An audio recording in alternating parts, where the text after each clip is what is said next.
चलो भाई, मैं थोड़ा सा लेट हो गया। दिखाना तो मुझे ये 8 जनवरी को था, तो मैंने 8 जनवरी के हिसाब से प्लान बनाया है आप लोगों का। तो यार मैं वो पढ़ देता हूँ आपका। ऑलरेडी मैं सॉइल करा चुका हूँ, तो मैंने 8 जनवरी से 13 जनवरी तक सिर्फ सॉइल की ही बातें लिख रखी हैं। तो सबसे पहले तो मैं ये बता दूं कि इस प्लान के अंदर मैं आप लोगों के साथ क्या डिस्कस करने वाला हूं। My dear student, in this plan I will be going to discuss कि किस तरीके से आपको डे वाइज मूव करना है, ताकि आपके आने वाले 2 से 2.5 महीने अच्छे से यूटिलाइज हो सके और आप इफेक्टिवली और एफिशिएंटली पढ़ाई कर सको।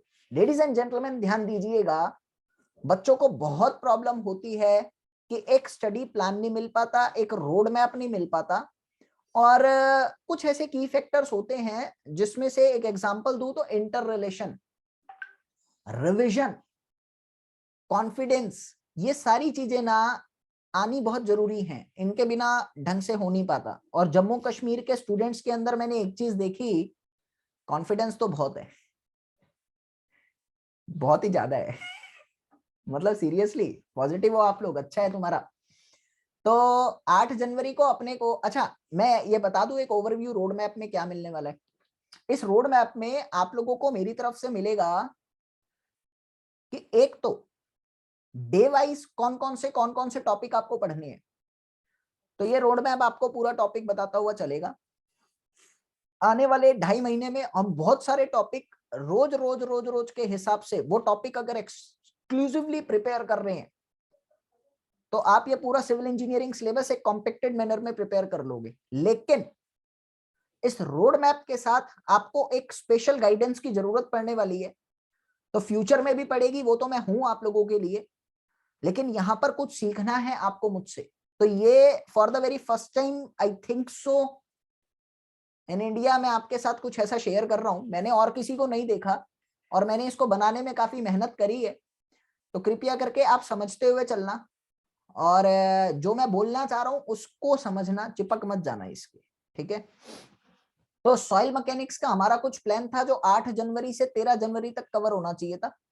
अब वो प्लान की मैं बात नहीं करता, मैं बात करता हूँ 14 जनवरी के प्लान से।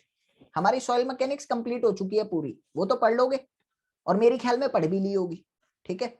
तो सर्वेइंग इंजीनियरिंग का जो प्लान अपना बना रखा था हम लोगों ने, 14 जनवरी को हमारी तरफ से 2 चैप्टर चलने चाहिए थे। वो basic of surveying is not any chapter, ये कोई चैप्टर नहीं है। बेसिक ऑफ सर्वेइंग जो है वो 15 मिनट का चैप्टर है पूरा, तो आप अपने आप से भी मतलब बेसिक सी चीज है वो। चेन सर्वेइंग और कंटूरिंग मेजर 2 चैप्टर थे। इनको पढ़ना कैसे है, मैं आपको एक बात पहले ही बता दूं, whenever I am talking about कि पढ़ना कैसे है, तो इसकी बात एक बार ही कर लेता हूं। आप लोग कभी भी थ्योरी पढ़ रहे हैं, थ्योरी बोले तो आपने लेक्चर अटेंड कर लिया, you know one thing, lecture attend कर रहे हैं, ताजा ताजा दिमाग में सब बसा हुआ है, बिल्कुल है। एक छोटी सी रिवीजन की जरूरत पड़ेगी, जिसको कहते हैं एक झलक मिल जाए तो दिल खिल जाए। तो झलक चाहिए, हाँ। और उसी झलक में अगर वो पलक छपका ले, ओहो, अलग ही लेवल है। तो झलक चाहिए होती है और कुछ नहीं चाहिए होता। तो after revision you only require one झलक, तो दैट इज कॉल्ड झलक रिवीजन। उस झलक रिवीजन को करने में 20 मिनट्स हार्डली लगेंगे तुमको, इससे ज्यादा लगने नहीं चाहिए, मैं पहले बता दूं। उससे रिलेटेड आते हैं वन लाइनर क्वेश्चन। तुमको पता है तुम्हारे जेके के अंदर वन लाइनर का लेवल बहुत हाई होता है, बहुत ही ज्यादा पूछता है। तो वन लाइनर क्वेश्चन, मेरा ये मानना है, एक टॉपिक को पढ़ने के बाद एटलीस्ट उस टॉपिक से रिलेटेड या उस चैप्टर से रिलेटेड आपको 90 से 100 क्वेश्चन करने चाहिए। ये आपको करने चाहिए। वो 90 से 100 क्वेश्चन करते हो, वन लाइनर होता है, लिखने की जरूरत नहीं होती इनको। आपको आता है तो आता है, नहीं आता तो नहीं आता, ऐसा कुछ होता है। तो लेडीज एंड जेंटलमैन, ये वन लाइनर क्वेश्चन इसी तरीके से करना कि whatever the topic you have been gone through on that particular day, वो कंप्लीट हो जाए। 100-150 क्वेश्चन मिनिमम कह रहा हूं मैं, मिनिमम, इससे कम मत करना। रिपीटेड हो तो भी इतने तो कर लेना, ताकि लर्न हो जाए चीज आपको। तो ये ऑन द स्पॉट आपके क्लियर होने चाहिए। जब आप ऐसा करेंगे तो एक पर्टिकुलर सब्जेक्ट के, if I am talking about surveying engineering, तो डेफिनेटली 8 से 10 टॉपिक होते हैं। मोटा मोटी मैं ये कह रहा हूं कि 700 क्वेश्चन सॉल्व कर लोगे। ये वो 700 क्वेश्चन है जो वार्म अप के तौर पे निकाले हैं, वार्म अप करे, अभी पढ़ा नहीं है तुमने, तो ये कर लोगे। पक्का। एक चीज जो मैं अभी कहना चाहता था वो मैंने यहां पर कह दी। तो आप लोगों को मैं एक बार प्लान शो कर देता हूं सारा, उसके बाद फिर दोबारा मैं इस पेज पर आऊंगा। तो माय डियर स्टूडेंट, अभी 14 जनवरी को जो प्लान बना रखा था वो 2 चैप्टर का था, चेन और कंटूरिंग का। फिर कंपास और ट्रावर्स लगभग एक जैसे है ना ये। अब ध्यान से देखना इसमें दिमाग क्या लगाया है हम लोगों ने। पहले दिन आपको चेन सर्वे पढ़ा दिया, अगले दिन आपको कंपास सर्वे पढ़ा दिया, और आपको पता है चेन सर्वे और कंपास सर्वे मिलकर ट्रावर्स बनता है। तो ये दोनों अगर तुम पढ़ रहे हो तो तुम्हारे अगले दिन ट्रावर्स करने में ये दोनों चीजें रिवाइज हो गई। That is called inter relation, that is called inter relation, जिसका खास ध्यान देना है तुमको। तो मैंने यही सोचकर थोड़ा ये प्रिपेयर करा है और कुछ नहीं करा। तो अगले दिन का समझ आया। उससे अगले दिन हमने रखा लेवलिंग और थियोडोलाइट। अब तुम कहोगे यार इतना ज्यादा है क्या? टाइम नहीं है ना, और तुम कर सकते हो। 100 150 क्वेश्चन भी करोगे तो ज्यादा नहीं है, 2-3 घंटे लगेंगे मुश्किल से, इतना कर सकते हो। तो लेवलिंग एंड थियोडोलाइट के बाद प्लेन टेबल सर्विंग। फिर ये जो है हमारे सिलेबस में नहीं है तो इसको आप काट भी सकते हैं, कोई दिक्कत नहीं है। Then tachometer. तो ये हमने यहां पर 5 दिन रखे हैं सर्वेइंग के लिए। अब जब ये आप लोग 5 दिन को कवर अप कर लेंगे तो इन 5 दिनों के बाद क्या होगा? आफ्टर 5 डेज आप लोग नेक्स्ट सब्जेक्ट पे पहुंच चुके। समझना मेरी बात को, मैं क्या कहना चाह रहा हूं, ये बहुत जरूरी है। आप लोग नेक्स्ट सब्जेक्ट पे पहुंच चुके हो। कई बच्चे क्या करते हैं, बहुत ज्यादा पढ़ते हैं, अक्सर लड़कियों में ये चीज मैंने देखा है, मतलब उनमें प्राकृतिक गुण है, ये वाला प्राकृतिक गुण है ये वाला। As per my experience revision is the key of success. बुरी बात तो नहीं है, but as per my experience wanted revision is actually the barrier in the success. Are you getting what I mean to say Sohaib? बुरा मत मानिएगा, but जो आप कह रहे हो वो किताबी बात है, और जिंदगी में किताबी बातों में थोड़ा सा फर्क आता है। आपने कहा revision is the key of success, मैं लिख के दे रहा हूं, एक एग्जांपल भी दे रहा हूं, अभी सुनना। इस बच्चे ने लिखा, सोहेब ने, revision is the key of success. Actually ये बहुत स्मार्ट है, बट बात बेकार बोली। कैसे बोली? आप लोगों को मैं वही समझाने वाला था कि तुमने सर्वेइंग इंजीनियरिंग में जम के मेहनत करी, 5 दिन कर ली भाई, करनी पड़ेगी, देखो इसमें शक नहीं है। एक एक दिन में एटलीस्ट 300-400 क्वेश्चन तुमको करने हैं, 3-4 घंटे लगेंगे मुश्किल से, इससे ज्यादा कुछ नहीं लग रहा तुम्हारा। मैं सिर्फ वन लाइनर की बात कर रहा हूं। अब जब तुम लोग वन लाइनर कवर अप कर चुके हो, सर्वेइंग की टिप्स पे चीजें याद हो चुकी हैं, हो ही गई ना इतने क्वेश्चन करने के बाद। फिर नेक्स्ट सब्जेक्ट पे तुम लोग पहुंच गए। सपोज आप नेक्स्ट सब्जेक्ट एफएम को कर रहे हो, एफएम के लिए वही डे वाइज पैटर्न अपना रखोगे, कोई शक तो नहीं है। एफएम के लिए अपना वही डे वाइज पैटर्न तुम लोग फॉलो करने वाले हो। डे वाइज पैटर्न क्या है? वन लाइनर क्वेश्चन जो तुम्हें करने थे, वो वन लाइनर क्वेश्चन दिन के 300 400 200 जो भी तुम्हारे बन रहे हैं, उस दिन के हिसाब से वो तुम्हें सॉल्व करने हैं। लेकिन ये तो तुम्हारी हो गई बहुत ज्यादा मेहनत। तुम्हारी इतनी मेहनत तुम करोगे ना, तो मेरी बात है कि याद रखना कि भाई साहब इतना कॉन्फिडेंस हाई हो जाएगा ना तुम्हारा, पूछो मत। इतनी करोगे तो आगे नहीं कह रहा। ये तो होती है रिविजन। और एक बात याद रखना, ये कॉन्फिडेंस हाई तो हो जाता है, दिन खुश भी हो जाता है, मन पे नूर आ जाता है चेहरे पर, लेकिन भाई सिलेक्शन नहीं होता। क्योंकि तुम मेरी बात को मानो, जो बात मैं तुम्हें बता रहा हूं, 80% बच्चा पिछले 4 साल से यही कर रहा है भाई। इतनी इतनी मेहनत करते हैं, कोई ज्यादा नहीं होती। तो दिस इज कॉल्ड रिविजन। और आप करिए, आप 4 महीने 5 महीने 6 महीने 7 महीने साल भर करिए, और मैं अभी भी कह रहा हूं सिलेक्शन नहीं होगा, नहीं होगा, नहीं होगा आपका selection. Sohaib, are you getting that concept? Revision is not only the key to get success. ये किताबी बातें हैं, पुराने लोग कहते थे ये बातें। पुराने लोग पता है क्यों कहते थे? क्योंकि उनके जमाने में इतना कंपटीशन नहीं होता था। हाँ, अब के जमाने का कंपटीशन पता है आपको? आप खुद से देख लीजिए, जितने आंसर आप देते हैं, यहाँ बैठे हुए 60-70% को बच्चों को आते हैं वो। कंपटीशन देखिए, जिस एग्जाम को आप देने जा रहे हैं ना, वो एग्जाम उससे ज्यादा मेहनत बाकी बच्चे भी कर रहे हैं। तो कॉम्पिटिटिव एग्जाम की एक स्ट्रेटेजी होनी चाहिए कि जो दूसरे नहीं कर रहे वो तुम करो एक्स्ट्रा। तो मैंने आपको कहा था वॉन्डर्ड रिवीजन। वॉन्डर्ड रिवीजन का मतलब होता है कि बस तुम करते जा रहे हो, तुम्हें रास्ता नहीं पता, इधर उधर भटकने वाली जो रिवीजन होती है ना, आकाश में उड़ना, चलते तो रहते हो बट कहीं पहुंचते नहीं हो ना चलने से, उसको कहते हैं वॉन्डर्ड रिवीजन। तो वो सबसे बड़ा बैरियर होता है। अगर तुम ये कर रहे हो ना, तुमने सर्वेइंग पढ़ ली भाई, 700 क्वेश्चन कर लिए, एफएम 10 दिन चलाई, 1000 क्वेश्चन कर लिए, सॉइल चलाई 10 दिन, 1200 क्वेश्चन, 1000 क्वेश्चन उसके कर लिए, मतलब तुमने अपनी तरफ से तो 2-2,500 क्वेश्चन कर लिए। लेकिन तुम्हें लगता है सॉइल खत्म होने के बाद सर्वे याद रहेगी? दिल पे हाथ रख के बताना ये बात। खालिद साहब, जो मैं बोल रहा हूं पहले वो सुन लो यार, आपकी बात का जवाब बाद में दे लेंगे। तुम्हें लगता है सॉइल खत्म होते होते तुम लोग सर्वेइंग को याद रखोगे?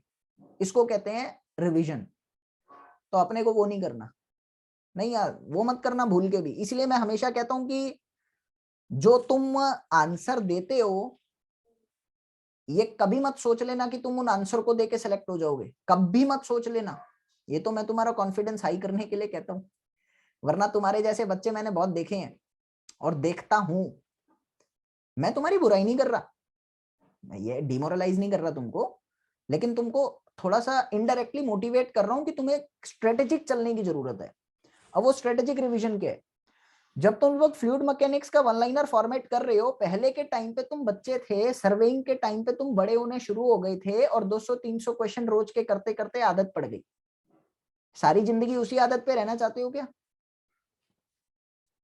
फिर जो तुम्हारे पास 2 घंटे एक्स्ट्रा बच रहे थे ना, जिसमें तुम्हारा मन चलता था व्हाट्सएप पे या चाय पीने का, उन 2 घंटों में क्या करोगे?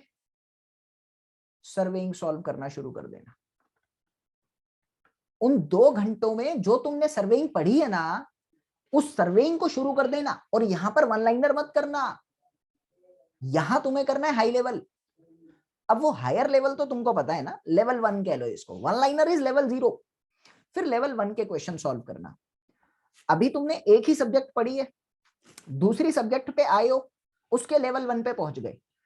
कितने क्वेश्चन? हार्डली मैं 50 कह रहा हूं, 300 से 50 पर आ गया मैं, 50 भी नहीं 40 हो गए। 40 क्वेश्चन तो ज्यादा नहीं है, 30 हो गए। 30 तो ज्यादा नहीं है, उससे कम पे मत आना, फिर तुम गड़बड़ा जाओगे। 30 क्वेश्चन सॉल्व करना शुरू कर दो। तुम्हारे पास एफएम है, आप देखना मैंने किस तरीके से स्ट्रेटेजी बनाई है।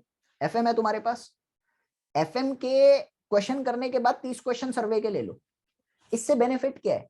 रिवीजन तो हो ही रही है, वो बताने की जरूरत नहीं है भाई। एक साथ जो दिमाग में मिक्स कंटेंट ग्रैब करने की कैपेसिटी होती है ना, वो नहीं आ पाती है, धीरे धीरे डेवलप होती है, वो यहां से होगी। समझ गए मेरी बात? फिर आ जाओ, जब तुम थर्ड सब्जेक्ट पे जाओगे तो समझ आ गया ना अब लेवल 1 क्या है। थोड़े से हायर लेवल के क्वेश्चन जाएंगे, लेवल 2 पे मत जाना, ओनली लेवल 1 तक रहना है तुमको। फिर तुम लोग आ जाओ थर्ड सब्जेक्ट पे। जब तुम लोग थर्ड सब्जेक्ट पे आओगे तो यही फॉर्मेट, सेम फॉर्मेट रहेगा सेकंड सब्जेक्ट के साथ, लेकिन सुनना, सेम फॉर्मेट रहेगा सेकंड सब्जेक्ट के साथ। वो सेकंड सब्जेक्ट के लेवल 1 के क्वेश्चन सॉल्व होने स्टार्ट हो जाएंगे अब की बार। तो सर उसका क्या होगा जो सबसे पहले पढ़ा था? यही तो समझाना है कि पहले तुम लोग दिन के 3 घंटे पढ़ रहे हो, बाद में तुम दूसरी सब्जेक्ट पे आए तो तुमने 4 घंटे कर दिए।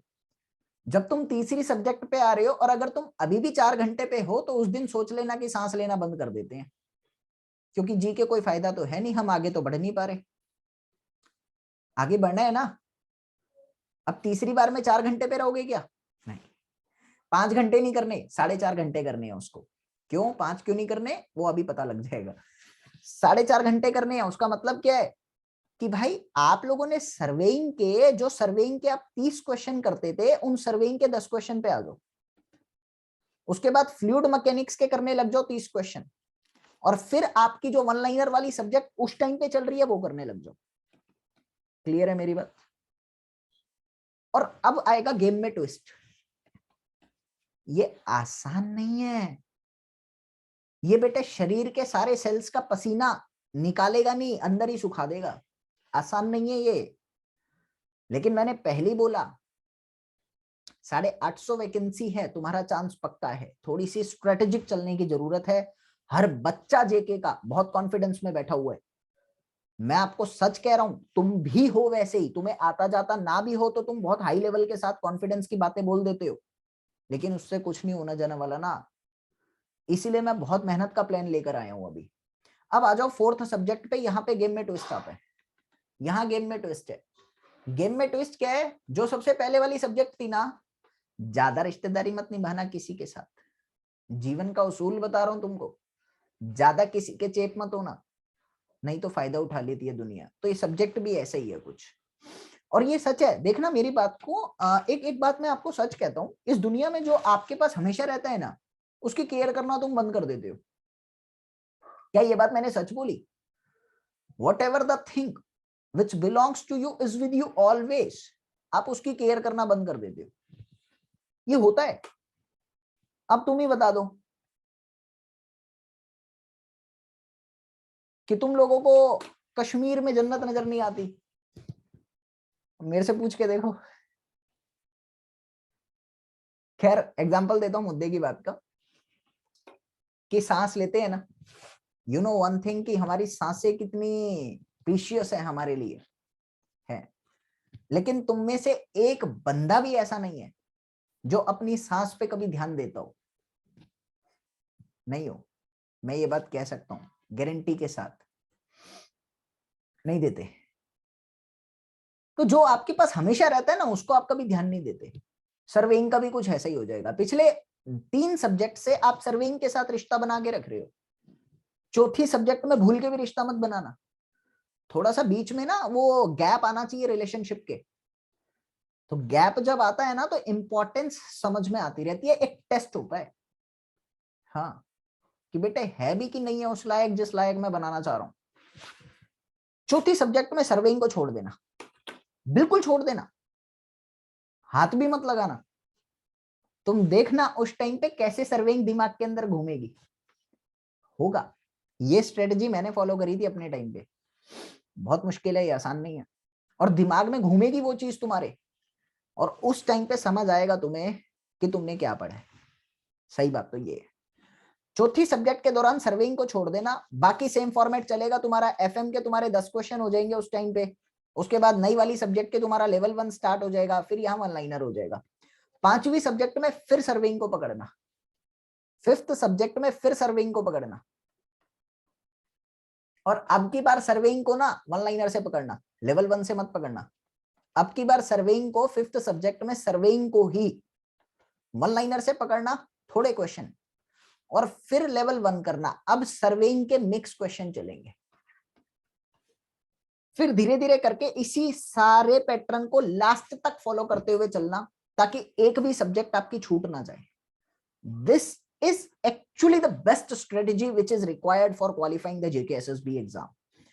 अगर ये स्ट्रेटेजी फॉलो कर लेते हो, I can give you the proof कि तुम्हारा सिलेक्शन तो कोई नहीं रोकने वाला, गारंटी ले रहा हूं। बाकी समझदार तुम हो, ठीक है। तो मैं ये जो प्लान लेकर आया था, मैं ये प्लान एक बार ही आपको दिखा देता हूँ। इस प्लान में मेरे बताने की चीज कुछ नहीं है, मतलब तुमको पहले से पता ही है वो प्लान के बारे में सब कुछ, कि मैं क्या बताने वाला हूँ। देख देख के वही बोलता रहूंगा, तुम लोगों को समझ में आनी चाहिए बातें। बाकी तुम्हारी मर्जी यार, बच्चे थोड़ी हो तुम लोग। तो ये डेट वाइज मैंने प्लान बना रखा है। फ्लूइड मैकेनिक्स का 19 जनवरी से स्टार्ट करा था। हम लोगों ने कुछ कंसेप्ट और कुछ चैप्टर रखे हैं। बहुत मेहनत का काम है, आसान नहीं है, टाइम बहुत कम है। पूरी सिविल इंजीनियरिंग जो 8 महीने में होती है, वो तुम्हें 2.5 महीने में करनी है, तो करना पड़ेगा उस हिसाब से। ये हमारा पूरा प्लान है। 20 जनवरी को ये, 21 जनवरी को ये, उसके बाद 25 जनवरी तक आप लोगों की फ्लूइड मैकेनिक्स कंप्लीट हो जानी चाहिए। इसमें एक चैप्टर आपका रहता है, नेक्स्ट संडे कवर अप करेंगे। देन हाईवे इंजीनियरिंग, आपकी हाईवे इंजीनियरिंग इससे पहले हम कंप्लीट करा देंगे। मतलब ये प्लान उसी हिसाब से पूरा बनाया गया है कि आप लोगों की हाईवे इंजीनियरिंग उसी हिसाब से कंप्लीट हो जाएगी, ठीक है ना। तो आप हाईवे इंजीनियरिंग पे जब पहुंचोगे 26 जनवरी को, तो उससे पहले ऑब्वियसली कंप्लीट हो जाएगा, जब भी 26 को ये दिया है। तो ये एक एक चैप्टर के हिसाब से आपको सारी चीजें यहाँ पर लिखी हैं। पूरा सिलेबस आपका कवर अप है, कैसे कैसे चलेगा, कैसे कैसे नहीं चलेगा। तो हाईवे इंजीनियरिंग जो है 3 फरवरी तक हम कंप्लीट कर रहे हैं। उसके बाद हमारा फिक्स है, इससे सिलेबस भी डिस्कस होगा कि हम कौन सी सब्जेक्ट किस टाइम पे अब करने वाले हैं। उसके बाद हमारा फिक्स है कि we will be going to start mechanics. अब तुमसे पूछना बंद, सब फिक्स हो चुका। तो मैकेनिक्स की 4 फरवरी से लेकर बहुत बड़ा सब्जेक्ट है यार मैकेनिक्स, सीरियसली बहुत बड़ा सब्जेक्ट है। हमने मैकेनिक्स के अंदर ही स्ट्रक्चर को रखा है। तो 4 से लेकर 19 तक यानी लगभग 16 दिन का आपको टाइम मिलेगा मैकेनिक्स की प्रिपरेशन करने का। 16 दिन अपने आप में बहुत होते हैं। एक चीज और बताऊंगा अभी, फिर ओपन चैनल फ्लो, आरसीसी, ये अब बताने की जरूरत तो नहीं है, ये मैं पीडीएफ आपको दे दूंगा, ये सब अब तुम कर लोगे। सारी चीजें जो हमने यहाँ पर लिखी है वो तुम अब कर लोगे, तो वो सब मेरे बताने की जरूरत नहीं है, पीडीएफ में आपको दे दूंगा, वीडियो में सेंड कर दूंगा। लेकिन अब सुनना मेरी बात को, एक चीज और एक्स्ट्रा बताना चाहता हूं my dear student, have concentration कि वो चीज आपकी एक्स्ट्रा क्या है। जब आपकी कोई भी लॉन्ग सब्जेक्ट हो ना, जब आप लोगों की कोई भी लॉन्ग सब्जेक्ट हो, इस लॉन्ग सब्जेक्ट के दौरान कोशिश करना कि लेवल 1 वाले जो क्वेश्चन है वो 2 सब्जेक्ट के एटलीस्ट कर लेना। जैसे मैंने आपको बताई है जो स्ट्रेटेजी, उसमें क्या था कि एक सब्जेक्ट स्टार्ट हो रहा है तो उससे पहले वाले सब्जेक्ट के लेवल 1 और जो उससे पहले वाला था उसके 10 क्वेश्चन चल रहे थे। तो ये 30-30 क्वेश्चन की बात कर रहा हूं। जब आपकी कोई भी लंबी सब्जेक्ट है जैसे 100 में मैकेनिक्स, उसके दौरान आपको कम से कम 2 सब्जेक्ट पूरी हो जानी चाहिए, कम से कम 2 सब्जेक्ट आपकी पूरी हो जानी चाहिए, कुछ भी हो जाए। तो ये टाइम अपने हिसाब से यूटिलाइज करके चलना, जो स्ट्रेटजी मैंने बताई है वो पूरी उसी हिसाब से हो जानी चाहिए। अब बात आती है कि इस स्ट्रेटजी के दौरान किन बातों का आपको ध्यान रखना ही रखना है। One is known to be as inter relation. एक सब्जेक्ट के कंसेप्ट को कोशिश करना दूसरी में लगा सको, जहां भी अप्लाई हो रही है मतलब वो चीज आपकी अप्लाई हो जानी चाहिए। जैसे मैं आपको कहूं the concept of mechanics should have to be apply in structure, उसके बिना काम नहीं चलता। तो वो बताने की जरूरत ना पड़े, वो अपने आप हो जाए। The concept of hydraulics irrigation में काम आ जाते हैं, तो वहां अपने आप ये चीज लग जानी चाहिए। सॉइल मैकेनिक्स के कुछ कंसेप्ट इरिगेशन में काम आते हैं। तो ये इंटर रिलेशन खुद से करना, इससे रिवीजन बहुत अच्छा होता है। इसको हम लोग कहते हैं ऑटोमेटेड रिवीजन। ऑटोमेटेड का मतलब खुद से ही चलता है वो, ठीक है, ऑटोमेटिक वाला ही है। तो खुद से जो होता है that is the best revision actually, इससे अच्छा कोई रिवीजन नहीं होता। उसके बाद कोशिश करना कॉम्पैक्टनेस के बिहाफ पर बने रहो। ये कॉम्पैक्टनेस क्या होती है? कई बच्चों को मैंने देखा है थ्योरी के पीछे भागे रहते हैं, मतलब इतना बैठ के रटते हैं, शो करते हैं I am doing a well proof study, जो जरूरत है वो मैं कर रहा हूँ, इतनी मेहनत करता हूँ, इंशाल्लाह सिलेक्शन हो जाएगा, ऐसा वो ये सब। लेकिन मैंने एक चीज तो बोली, strategic, everything should be strategic, क्योंकि तुम जो कर रहे हो वो सारे कर रहे हैं, कोई अलग नहीं कर रहे तुम। लेकिन इसके पीछे तुम कर कैसे रहे हो वो इंपॉर्टेंट है। मेरा एक चीज हमेशा रहता है, इंजीनियरिंग में ना हर कदम पे धोखे हैं। कॉलेज में दोस्त धोखा देते हैं, और फाइनल ईयर तक आते आते प्यार धोखा दे जाता है, उसके बाद जॉब भी धोखा देती है, थोड़े टाइम बाद माँ बाप भी धोखा दे देते हैं। इंजीनियरिंग लेना ही एक तरह का धोखा है, ऐसा होता है। तो बेटा एक चीज याद रखना तुम लोग कि इससे संभलना भी तुमको ही है। तो कई बार ना बच्चे वो कर देते हैं कि बहुत ज्यादा पढ़ते रहते हैं, बहुत ज्यादा पढ़ते रहते हैं, तो एक तरह का धोखा सा हो जाता है उनके साथ, क्योंकि स्ट्रेटेजिक नहीं रह पाते। तो यहाँ भी एक धोखे से रिलेटेड मैंने कुछ सोचा था, थोड़े दिन पहले मैंने लिखा भी था ये, कि in engineering it is not important what you see. क्या देख रहे हो ये इंपॉर्टेंट नहीं है, कैसे देख रहे हो ये बहुत इंपॉर्टेंट है। सर हल्का हल्का सा दृश्यम का डायलॉग रह रहा है ये नहीं नहीं, मैंने दृश्यम से पहले लिख लिया था ये, तो मैंने शेयर आपके साथ आज किया कि तुम क्या देख रहे हो ये इंपॉर्टेंट नहीं है। तुमको वन लाइनर के आंसर आते हैं, इट्स ओके, तुमको आता है कई बारी और तुम मजे लेने के लिए पूछ लेते हो, इट्स ओके। लेकिन भाई ये लेवल बहुत जीरो है, सीरियसली ये लेवल बहुत गंदा है, अभी हमको सुधारना है। तो कोशिश करना कि रटो भी तो थोड़ा सा रीजन के साथ रटने की कोशिश करना, तो रटा आसानी से जाता है। तो क्या देख रहे हो उससे अच्छा है कैसे देख रहे हो, वो थोड़ा फोकस्ड रखना, तो आपको क्या वाला पोर्शन अपने आप क्लियर हो जाएगा। मैं ये मानकर चलता हूँ इतना तुमको समझ में आ चुका है। इससे ज्यादा बोलना नहीं चाहता, that is sufficient for the JK SSB strategy. I just want one thing from your side, कैसी लगी जल्दी बताओ।